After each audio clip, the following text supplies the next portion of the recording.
Want to bring your video files into Clipchamp for editing? Importing videos is one of the first steps when creating a project. In this guide, I'll show you how to import videos into Clipchamp step by step in 2026. First, open Clipchamp on your Windows computer. From the home screen, create a new video project to open the editing workspace. This is where you'll import and organize your video files. Inside the editor, find the Import Media button.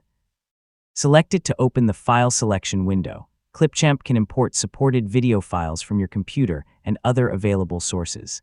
Now browse to the folder where your videos are saved. Select one or multiple video files, then choose the option to open or import them. You can select several clips at once if you're building a larger project. Clipchamp will begin processing your selected files. Depending on the number and size of the videos, this may take a little time. Once they're ready, your videos will appear in the media library. To start editing, drag an imported video from the media library onto the timeline. Add additional clips and arrange them in the order you want. You can move clips around whenever you need to change the sequence.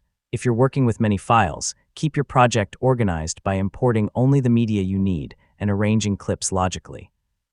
A good organization makes trimming, splitting, and editing much faster later.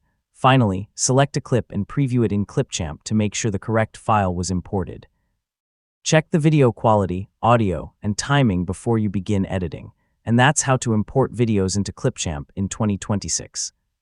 Open a project, choose Import Media, select your files, wait for them to load, and drag them onto the timeline when you're ready to edit.